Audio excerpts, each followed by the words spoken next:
G'day everyone, it is your boy Dossy here. Got some unfortunate breaking news, at least it is at the time that I'm editing this show. By the time you're listening, it will be not so breaking. But just to give you some context of the upcoming show, the Forwards podcast, as I'm sitting here right now, Xander Maguire tweets, Adam Treloar has suffered another calf setback per the Western Bulldogs. He's listed as being at least 2 to 3 weeks away from returning to full work, putting a round one return in some doubt. So first of all, just some absolutely terrible news for a man coming back after injury setback after injury setback after injury setback. Also terrible news for super coaches that were wanting to start him in their team, because that certainly puts some doubt around the 24% of coaches that have him in their squad at the moment.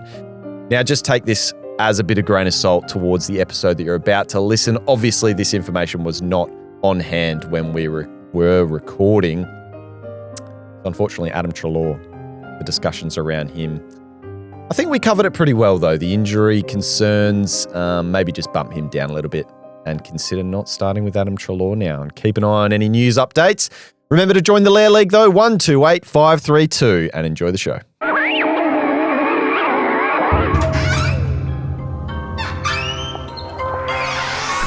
It's time to get serious now. The footy is back on our screen. State of Origin's been and gone. The unofficial practice matches are underway.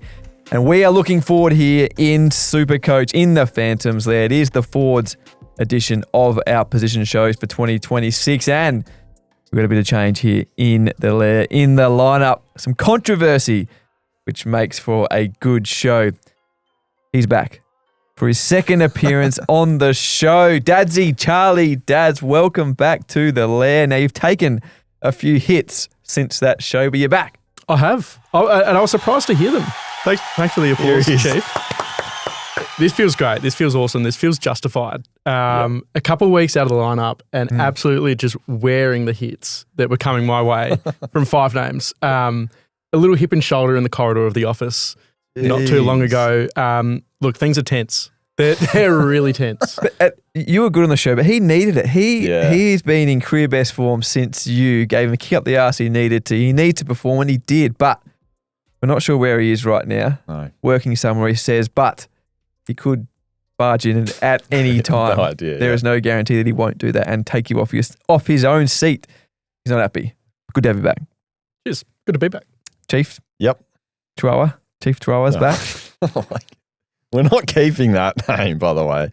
Now, you, as in typical Chief fashion, you did overreact to the State of Origin footy on the weekend and everything you like to do. Yes. So I'm happy we kept the sub rule in to get Daddsy back on the show, but the sub rule, all the rules, new rules on show for the AFL. So scrap the old sub, bring in the new ruck rule for, what did you guys think? Was there any takeaways from the State of Origin? I think the ruck rule that we've been sort of mainly the running and jumping at centre bounce or centre throw up, I actually thought there's something in it. That it was definitely sort of a tepid situation of the rucks just kind of not knowing what to do at first, and sort of some of the ruck contests we saw were just different to last year.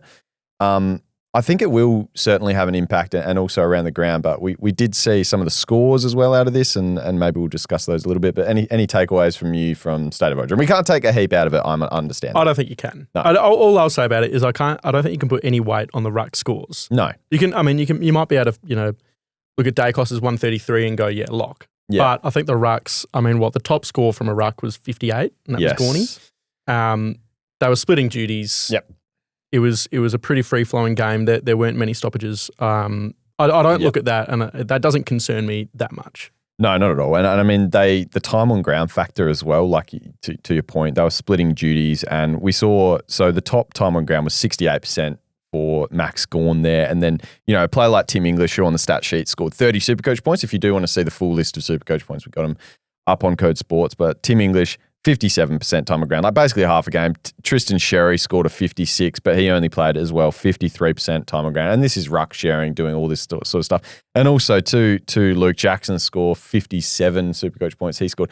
I don't think he did one ruck contest. And as a avid supporter of the mighty Black Swans, I was devastated to see Luke Jackson going underutilised Fant. But your quick takeaways from State of Origin? Oh, forget it. And Max Gawn said as well, there'll be some adjustments with those ruck rules. He commented after the game about it. So I think it was more the game itself rather than the new rules that's going to affect those scores. So watching closely as a practice games. We've already seen Hawthorn and Geelong, very undermanned, both sides.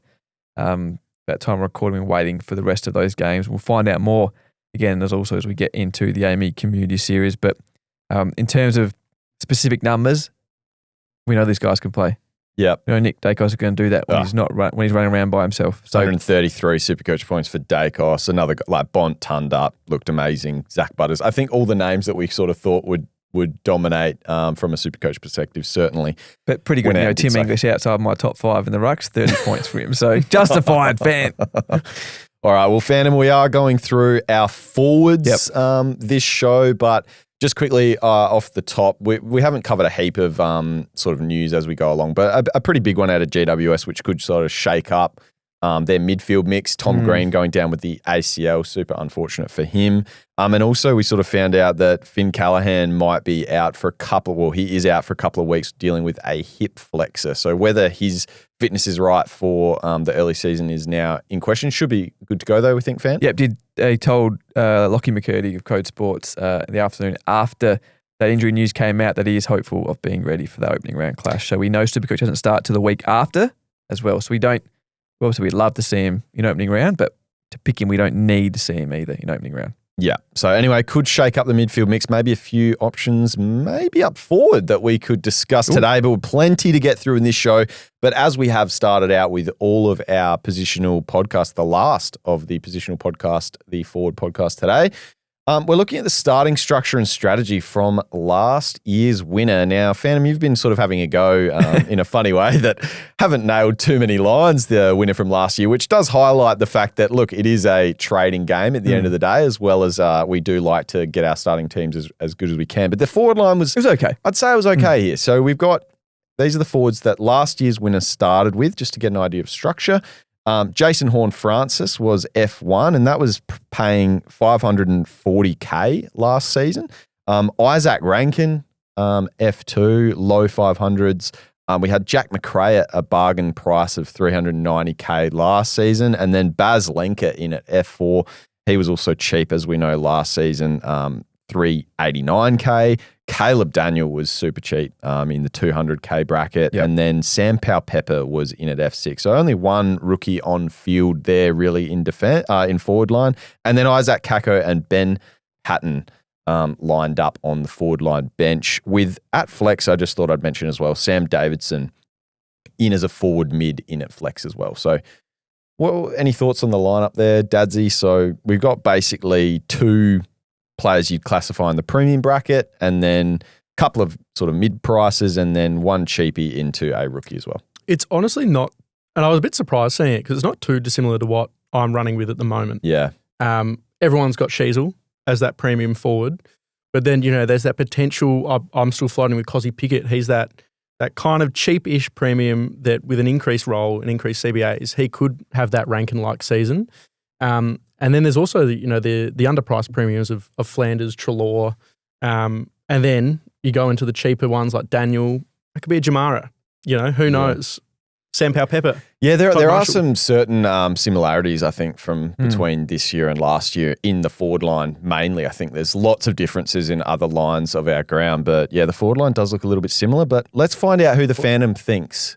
Do you think there's a Bailey Smith? I do. 26. I've talked about it many a time already, yes. We'll get to him shortly, I'm sure, but I am keen to find out who you, Phantom, think is going to be in the top 6. Now, we're talking about sort of season-long overall total points here. Who is in the top 6 for the Phantom up the forwards? Got some brief about my rucks from you, so interesting to see the feedback here. But number 1 won't waste any time. As Daddsy said, Harry Sheezel should be in any good and serious Supercoach team number 1. Not by a fair way, I don't think. But I think number 2 is pretty close. Ooh. Now, I've heard some talk, people that are not going to consider this bloke early buys. He's a key forward, but this guy's not just any key forward. Sam Darcy, number 2, and I think he'll push Harry. Wow. Sheezel.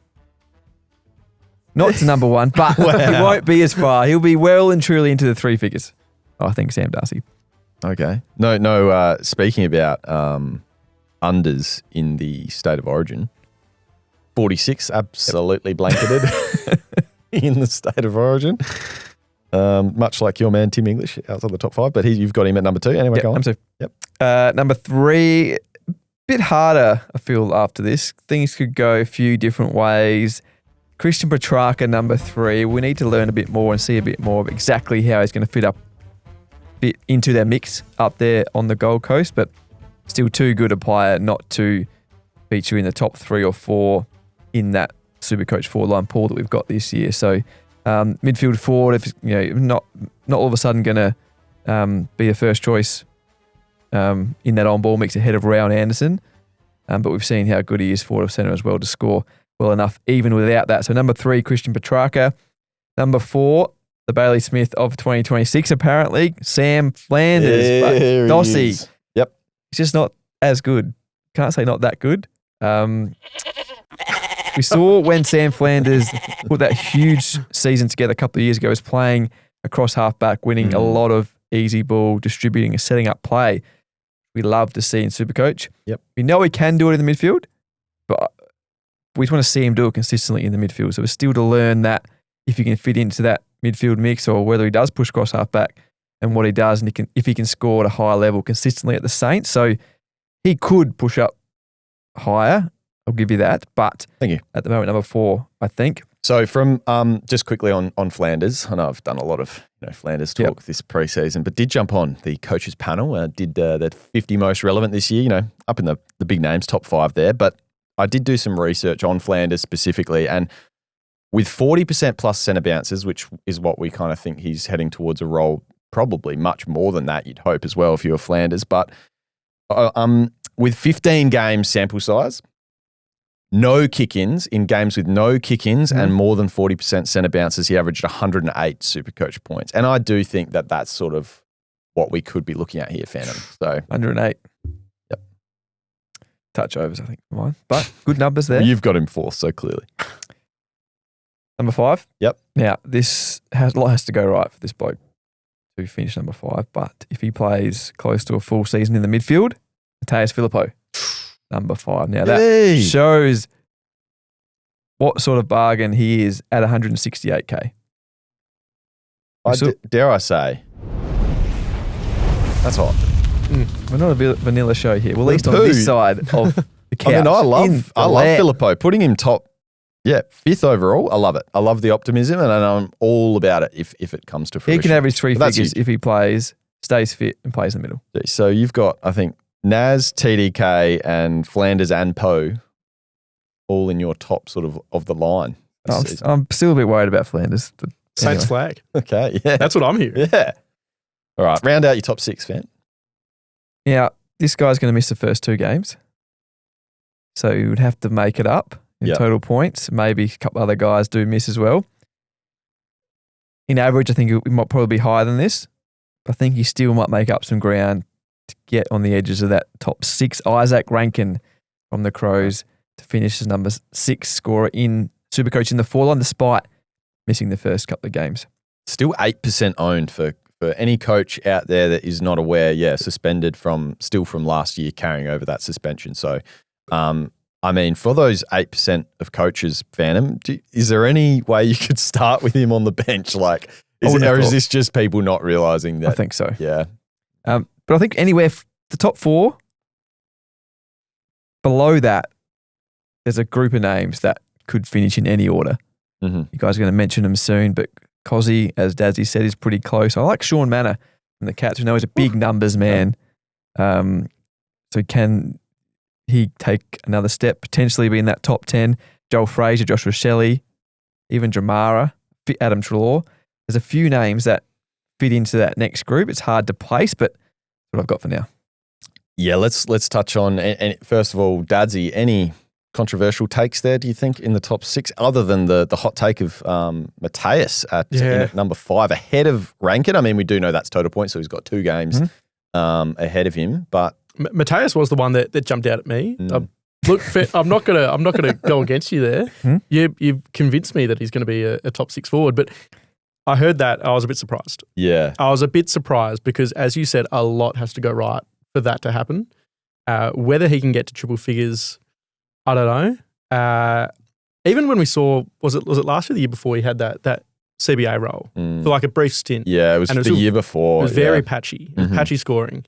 So, look, if he strings together some consistency, I like it. Yeah, I love him as a player. No, I agree. I'm more of a, I mean, at the price, it doesn't matter. We can, we're going to start him regardless at his price, but to get into a top 6 forward category would be amazing.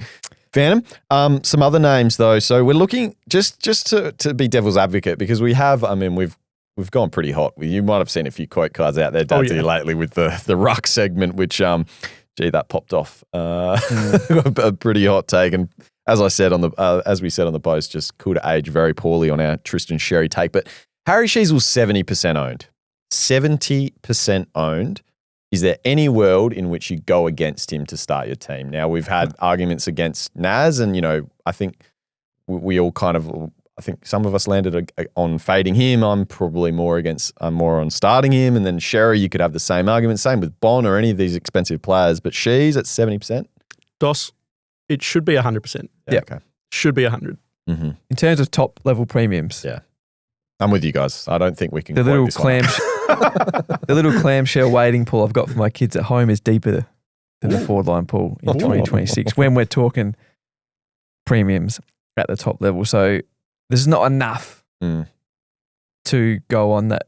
In the ruck and the midfield defence, we know there's other names that could potentially score above their price, and where you spend the rest of your money, you can make up for it. But I don't think there is that in the forward line.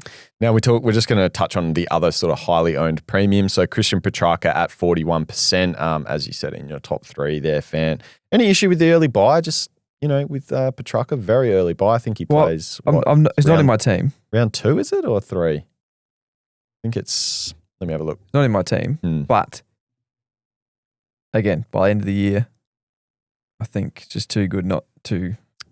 Round 3. Round 3 buy, but obviously they start the season. Geelong, tougher matchup, you'd expect. Then it's in the weeks that actually count for SuperCoach, round 1 and round 2, West Coast, and then Richmond to start the season. So I guess it could be again, probably just people looking for that hot start as well, 41% owned. And Sam Darcy, 23% owned. The Dogs also have. Way too low. The Dogs also have that early buy though, and maybe it does come into a factor when we're starting multiple guys with the early buy. They also have the round 3 buy, so along with Sydney and Hawthorn. So if you start sort of stacking up a few of these players, you have some of these Suns and Western Bulldogs players, and then maybe even a Goulden or something from Sydney or a Grundy. They start to stack up, and that may be why he's a little lower owned there. Are you picking Darcy?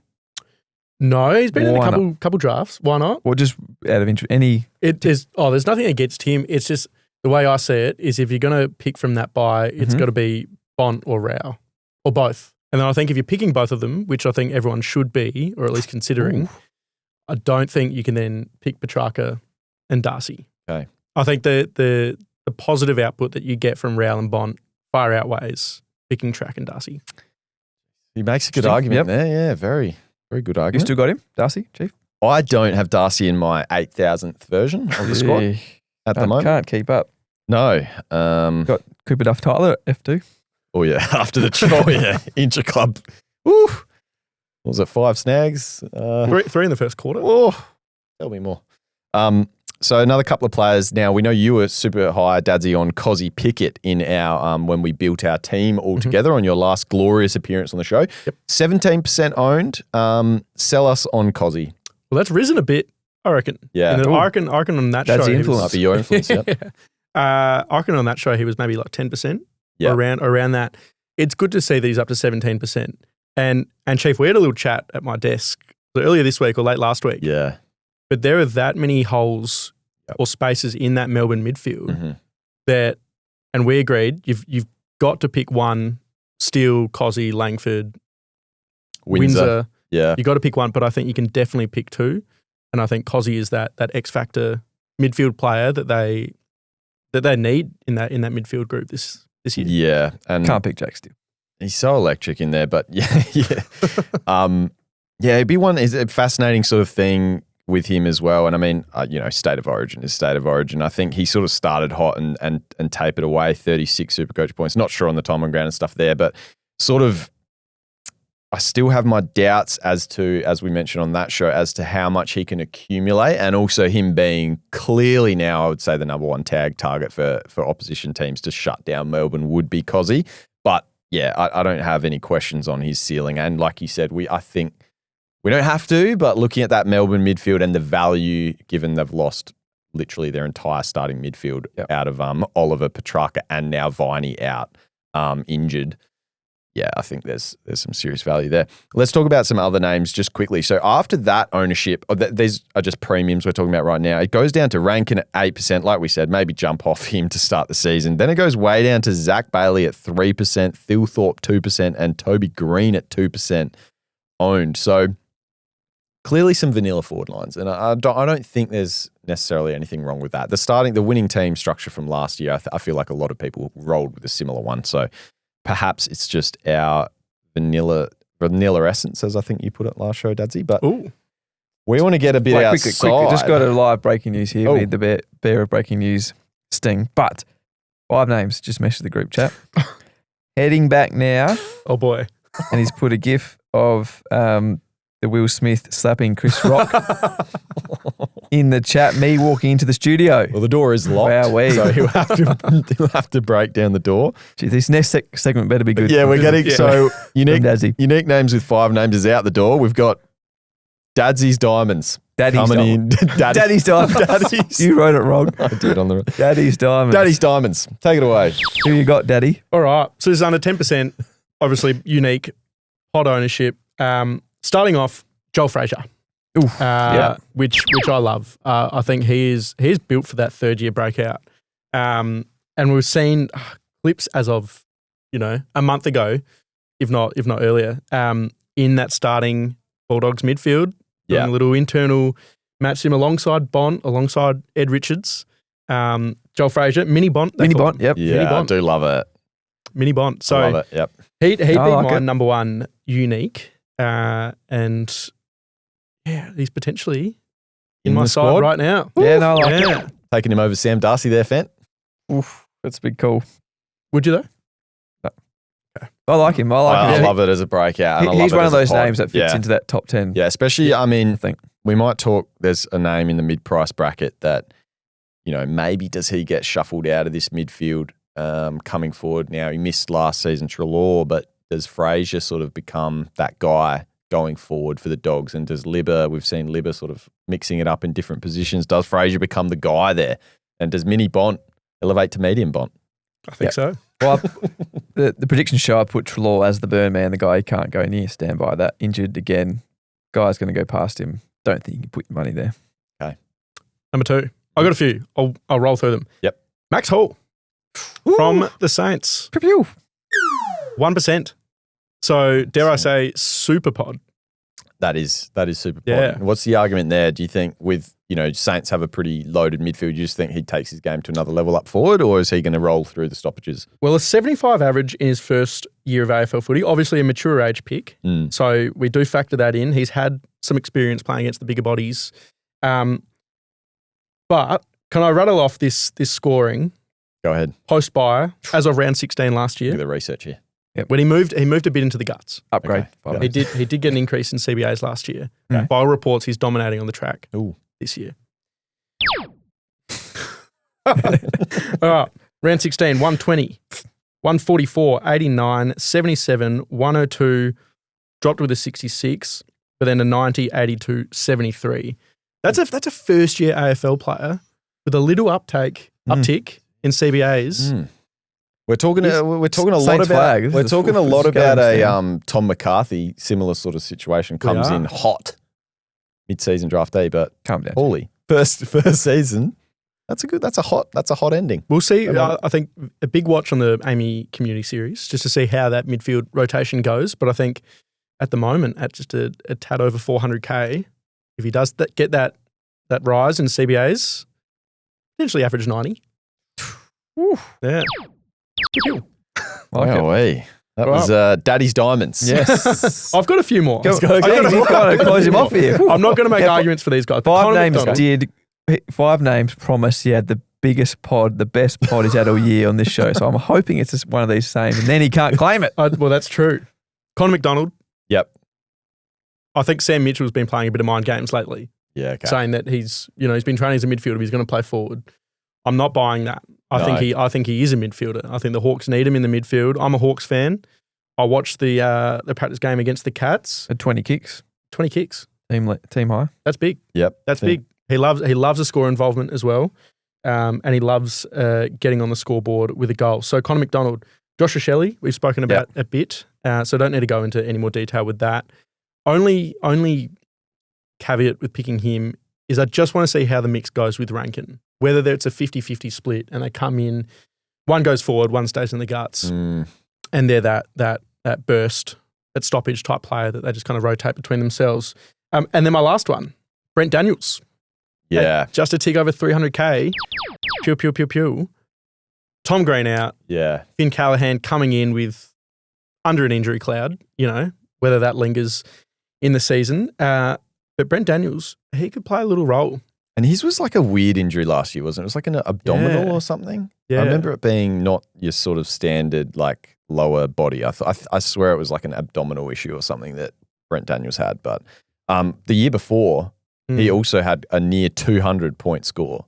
So does have a ceiling, old Brent. Fancy Freako. Stuck him in Champion Data's friend of the show, had Brett Daniels in his side. Yeah, flex, wasn't it? Yeah. Yeah, it was flex. And that was before the injuries. Bit of breaking news though. Oh, hang on. Yep. The AFL website. Matt Rowell missed the start of the season after breaking his finger in the Origin. Will have surgery. So a bit of a timeline will become clearer after surgery. Wow. Okay, so not a must-have anymore. No. Wow. And that probably start of the shifts. season, we're not sure. Does that mean opening round? And does that just mean round one? yeah, it's a good They're point. going to buy? Early buy? Dare Not we sure. say that makes Petrarca even more of a lock in this situation. If he's 40% owned now, that should climb. If he's going to be like, we think he's going to be playing a fair bit of midfield, but that would lock him into a, predominant midfield role early in the season. Depends on how long he's missing though. Keep an eye out on more news on that front.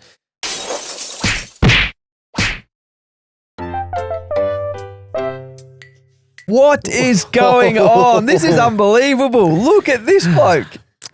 Jeez. I said, guys, I'm going to be able to put Adelaide. Speaking to Todd Marshall, forward, maybe the forward rookie saver we all need. Just let's start the show around me. No. You didn't even send me the run sheet, Dossy. Didn't even send me the run sheet until then. By the way, thanks Daddsy for jumping on the show. Had to jump could out. be the last time we ever see him. That was brutal. Absolutely. Now, but where are your priorities, Five Names? Because we know you got a lot of work to do, but you need to make time for us. Yep, that's right. You're not happy with Daddsy though. That was just blatant disrespect for the young fella. Yeah, you deserved. Oh. But no, you two, we're friends like you two. I don't need any enemies. Jeez, absolutely thrown to the curb by you two. Especially you, Phantom.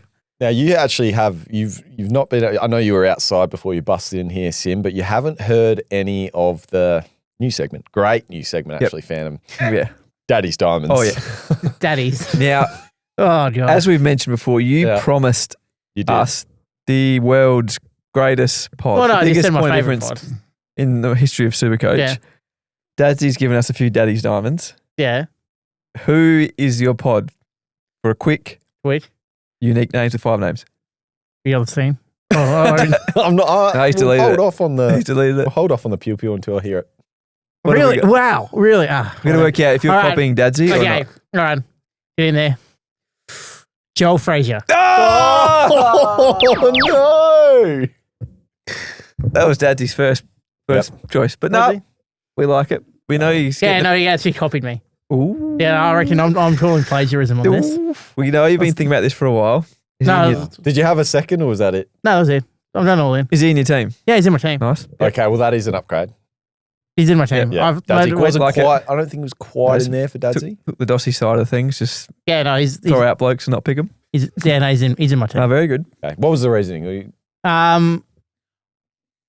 when you do your research, you look at the Bulldogs and they're absolutely talking up Fraser. Absolutely. He's still, quite cheap. Pew, pew. He could be the second guy behind Bond in the midfield. Yep. All right. We call him Baby Bond.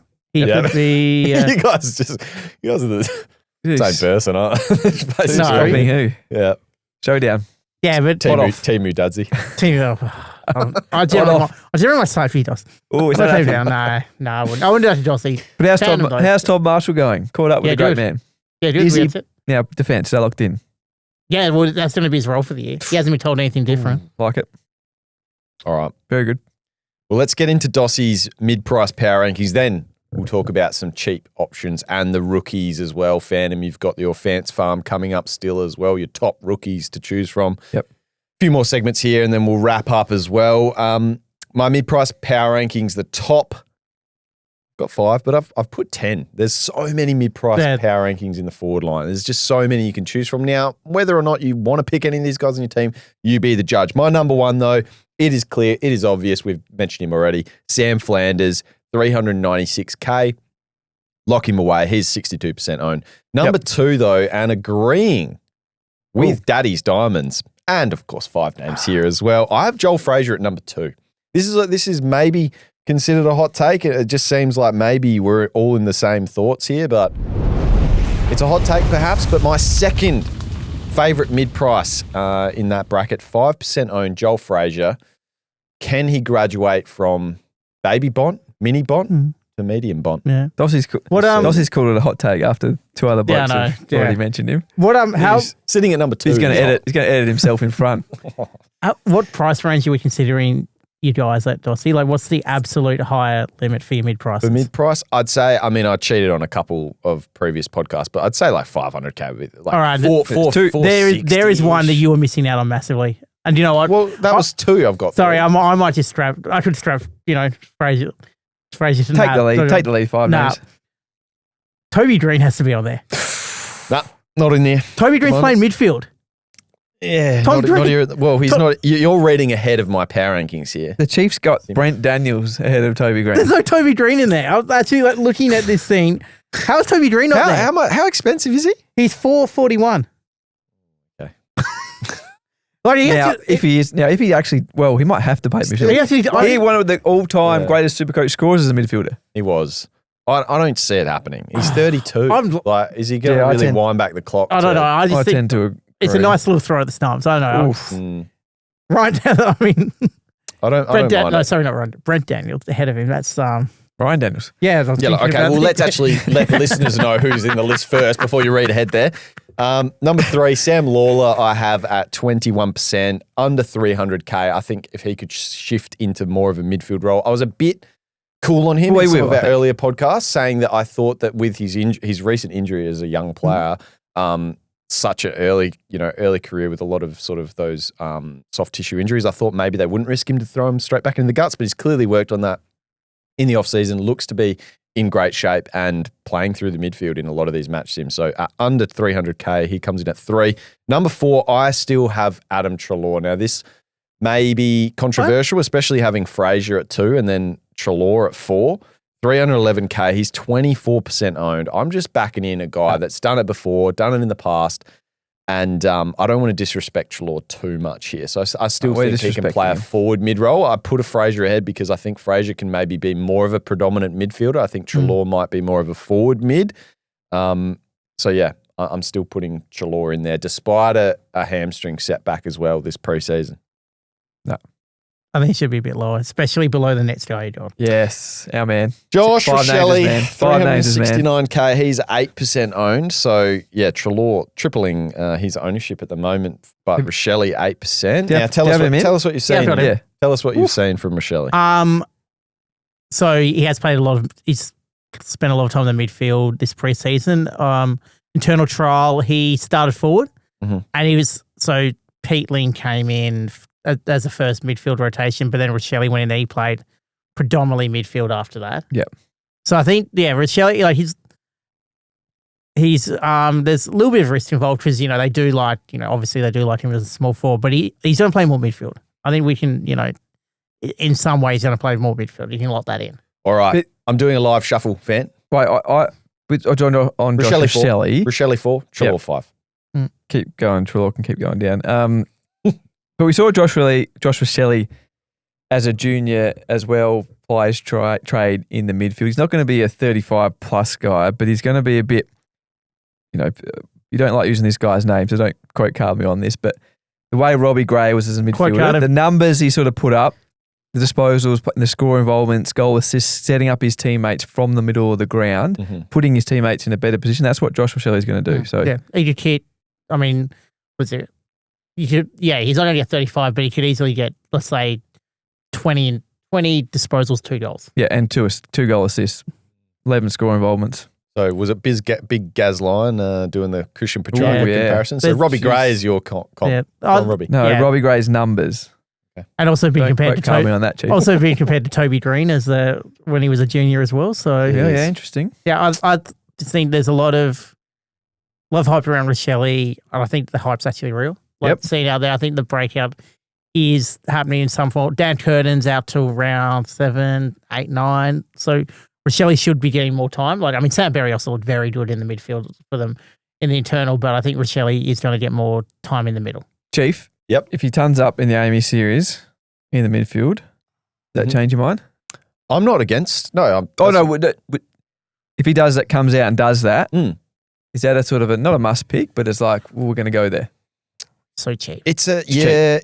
He is, but we've seen to keep that value, he's just got to hold that average. And Daddsy was saying, can he do that when Rankin's back in the mix? Now, Rankin's obviously training in preseason alongside him at the moment. So what have you seen there? Are they playing together? So Rankin started first centre bounce in the internal, and then Rankin spent this is when they've got the probables v possibles. Yeah, Rankin spent a lot more time forward than Rochelle. Okay, that is all right. I think the other thing the Crows are, because they started Rankin a lot in the midfield last year, but when they were really up and going last year, they had Rankin as a smaller forward. Yeah, and you saw what they were missing when he didn't play. I think they now believe, unless the Curtin injury is going to really change things up, that he's probably best served for them as an X factor small forward who can go in the midfield sometimes. Wow, we might put him in. Blanders out. Shelley in. All right. All right. Finishing off, rounding out my top 10, and I'll just go through this really quickly. Another potential hot take here, but Murph Reid. Murphy Reid at 2%. Perhaps another little sneaky pew here for those that want to go there. But 370K, I think he's not really been talked about at all in terms of having that second year step up. I think he was Bog the other day playing as a midfielder for Fremantle. Don't think that'll happen a lot during the preseason, during the actual season, just because they got so much talent in there. But Murphy Reid could get a little sniff in there and up his game. I think I would, the rest of these guys I'm probably not as interested in. But Connor McDonald, also mentioned by Daddsy earlier, 380K, 5% owned, but he didn't do enough against. He had a good role yesterday. I think he had about 20, what did we say, 20 kicks for track watchers that were taking notes. When I was watching. Pod, shout out and keep it. All right, maybe improved after I stopped watching. He had 24 disposals or something. Maybe, I think he led all. Yeah, maybe he started slow. He did. He had a huge third quarter. Yep. But yeah, I think just Sam Mitchell's comments have scared me completely off. Plus, Hawthorn haven't been typically a huge scoring team and a huge disposal team. Charlie Curnow comes in after that, 377K, 10% owned. Brent Daniels and Jordan De Goey. And yeah, perhaps I should have snuck Toby Green in there if he does get that midfield role without Tom Green there. Perhaps that could be an option as well. But I just don't think that'll happen. I personally think he'll get a little bit. Just like 32 years old. I wish it happened about 10 years ago when he was started off his career as a midfielder and then became a permanent forward. But do we think it'll happen now? When they're already having all these injuries? Who else do they have? Who else do they have to go in there? Might be out of necessity. It might be out of necessity. I think there's a few names that have been thrown around as potential replacements. But well, did you see Kingsley did say that he has been training with the midfield? I know. I need to see it first. Charlie Curnow's interesting. I would be quite interested in Toby if he's a midfielder. Charlie Curnow's interesting. I'm going to do a live shuffle. He's going up just under Murphy Reid. So Toby Green or Curnow? Toby Green. Yeah. Wait, what do you think about Curnow? Sorry, I think he's interesting. I think he could absolutely go like start price. really strongly at Sydney. Mm. You know he can score. So you think he's a bit low in this list? It's a bit low. The whole list needs work. I reckon, doesn't it? That's Maybe Daddsy and I should actually just like make up. We could kick Dossy out. Hang on, let's just wait for a second. Dossy Though. the How reserves. many of these guys are we seriously looking at? Because I reckon it's the number It's your one, and list, that's about it. I reckon it's Flanders and like who else am I really Fraser. considering? Fraser's all right. I've got Flanders, Fraser, Rochelle in my team. Yep, no. maybe. Yep. I might have to put Lawler above Fraser too. I don't know. This is tough. This is tough, boys. All right, let's move on. Dossy. Okay. The super value watch list guys that are cheaper than mid price. I've only got a few here. Jamari Ugle-Hagan, who, Fant, do you want to speak about Well, him? it's just if he's playing in round 1, Supercoach, He's playing tomorrow. playing tomorrow in the practice game. Yep. Lock him in. 214K. Doesn't No. need to do much. Got a couple of other names. Now, Good Connor. easy good early fixture. Just- Few yep. bags. Okay. That's one. Yeah, the fact he's playing the trial match already is Yeah. a really good sign. And then he plays Weedles round 1. Connor Butterick, 245K. I'd need to see this from Bevo first. Yeah. Jack Lukosius is another. Probably more of a draft guy. I think he just could kick bags early in their fixture. But my big one, Here we and go. this does classify here as a. But I'm actually anointing him as my new man. I'm getting the group chat up. My new man. And even GOAT status. Taj Houghton. $267,000, 1.4% ownership. Mark my words, this guy is a superstar. This guy is a superstar. Now, you guys know my keeper league. Yep. And my man for many years, Braden Fiorini. I had to make the toughest decision of my keeper league career, dropping Fiorini for Taj Houghton this season. Now, we know That the shows you listeners- how much I rate this guy. the listeners like to get Taj. involved in the group chat, see what's Mhm. happening.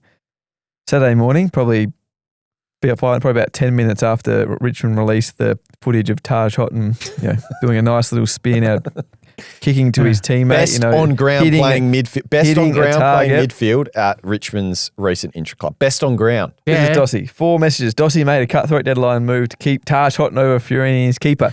Dossy had to sacrifice one goat for another. Taj, my new boy, claiming on the forward pod. It's official. Well, at least he did what he said he was going to do. I did. Jeez. You have to pick him now in Supercoach. I'll be looking at 267K. I might start both. Very Tiger. talented Maybe it's kid. just all mid prices in the Forward line is forward very line. tempting, but Taj at 267K. Like for people that don't know as well, last season he obviously came in late in the season after rehabbing that. His ACL. He had an ACL injury in his draft year. Before his injury in his draft year, it was only a couple of games, but it was the first time he played like midfield in his juniors, and he was absolutely dominating before he did his ACL. Came back, rehabbed, looked amazing in just a small sample, playing mostly as a forward when he came back last year.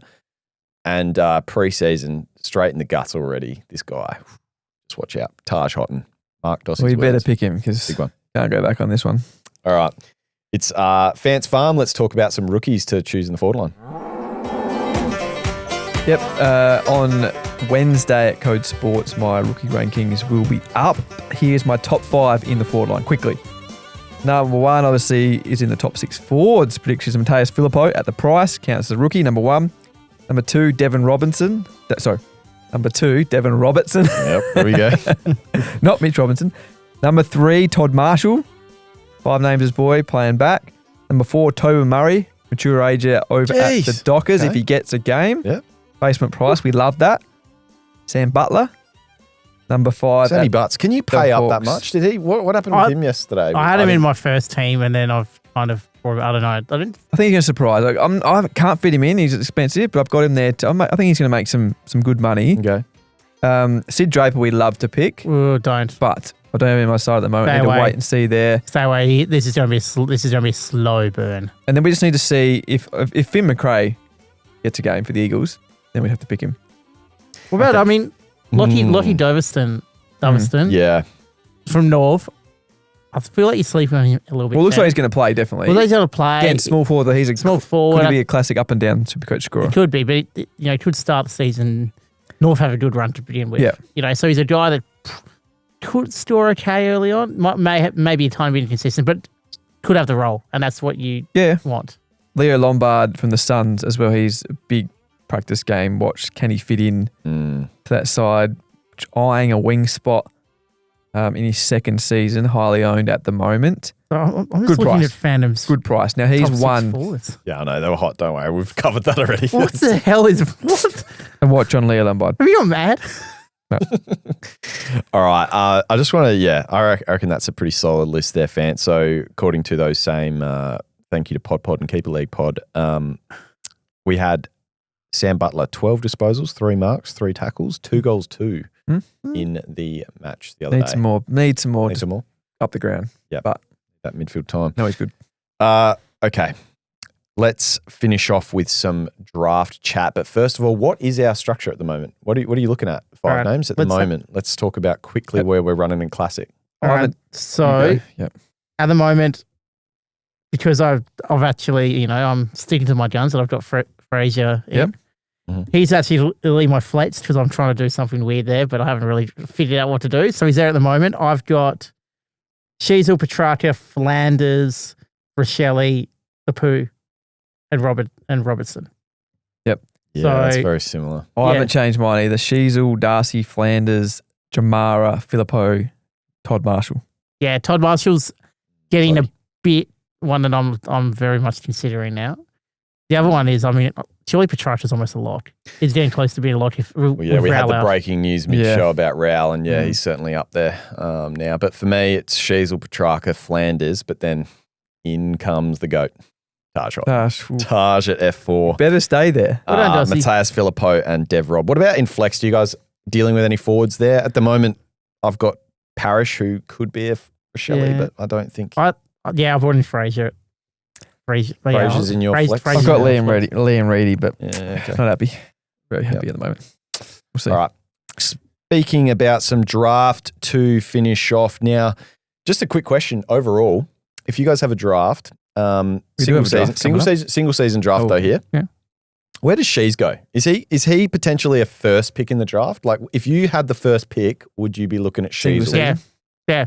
The forward Yeah, in the mix. Given the pool, yeah. primo forwards, it's the top end isn't great. He's going in the first few, isn't he? He's going I top think. But it's tough. Like top we 3 got surely. Bont Butters. I don't know. It's tough, but yeah, I would consider him with a top 4 pick. I don't think I'd take him first, but that's just me. Anyway, you're right. If I had the 3rd or 4th pick, It's certainly a consideration though, because as we've said, it's the consensus number 1 forward this season that we believe. easy. Yep. Other than that, when it comes to forwards, I'm almost a little bit like the Rucks in terms of I really like squaring away 1 premium in the first few rounds. So if I don't get obviously a Sheezel, maybe I'd look at a Petrarca sort of late in that first round, or my man, Flanders. Other than that, I really think people reach for forwards quite often in draft. Like once you've finished those top sort of 6 that we've mentioned, like do you really want to be taking a risk on whether it's a Toby Green or something going a bit early on someone like that? I feel like I'd rather kind of wait with my forwards. So I'd square away sort of 1 premium nice and early in the first 3 rounds.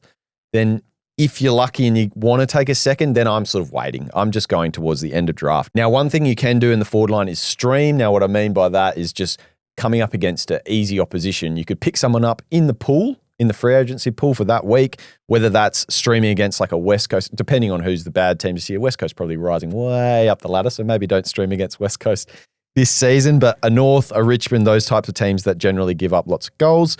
You can, you might not have a Thilthorpe available in Adelaide. But what if for that week you pick up a Fogarty off the wire or the free agency pool, a Tex, someone like that to kick a bag? These are the guys I'm talking about. But let's talk about some sliders as well. So if you aren't just leaving a couple of slots open to stream, which I think is quite a valuable thing to do forward, these are the guys that are dropping a little bit in draft. Now, Toby Green, we did mention it there. His ADP is 100 at the moment, so going pretty late in draft, 10th round. Sim would be happy to snap him up there. A Sam Draper, like in draft, it's fine. You wouldn't start him in Classic, but in draft, if you're picking him up way down there, I'd be pretty happy squaring him away. You can also have him as a backup ruck there as well with the forward ruck DPP. Rochelle currently going at ADP of 126, just for those who are interested. But I've got my deep cuts now. Taj. He's going at 275. I'm not sure you haven't the run sheet in front of you, but this is the quote here on Taj. Tigers best player by the end of the year. There's a question mark after that. Gee. Just keep an eye on it. Wow. Quite card that up. Now, one other guy, a couple of Weagles just to finish here. Tim Kelly. Tim Kelly, 178 ADP. Is he still playing? 97 in his final 5 games last year. A guy that owned him in Classic towards the end of last year. Oh, Yeah. Quite sadly. But 97 in his final 5 was a good pickup. no. He's looking good this preseason. You could possibly spend a late pick on him. He's a guy that could have some midfield time. No. I like it, Dossy. And then Jake Waterman. Y'all must have forgot. I The don't mind State of Origin. I don't mind Oh, Waterman. Jeez. I mean, Yeah. Coleman, anyone after State of Origin? Kitty. All right. That'll pretty much do us for the forward reckon. pod, I reckon. Good to have Yeah. 5 names back. What a show. He's taken down Daddsy live. He's come back and taken his spot. And he was good. was all right. We don't have to have a was bit of okay. a talk about Ooh. this. All position, we're done. Position done. series is done. Go back and watch them all. The practice games will be the first weekend will be done by the time we reconvene here in the Lair next week. And then we're only a couple of weeks away from the real stuff. So exciting time in SuperCoach. Codesports.com.au for all the latest content. Of course, like and subscribe on the Code Sports YouTube channel to watch if you're only listening at the moment. Get those reviews in and ideas for the punishments we do hit. Join the Lair League Yep. as well. 128532 for the Lair League. We're over 3,000 members. Oh. If we get to 5,000, that's the phantom punishment. Getting there. We are 3,439. We're 3,500. Yep. And Yeah, if we get to 23,000 subscribers on YouTube, we said we'd do a gather round catch up. Yep. 5 names. Card behind the bar. Yep. TBD. And then we're at 22,000 subscribers. So we're only Jeez. 1K off that as well. And then there was also Spotify and Apple ratings. Old Dossy threw his name in the hat for a punishment there if we get to a certain amount of numbers there. So lots to look forward to, fans. excited. That's our positions done. Yep. See you next week. See you then.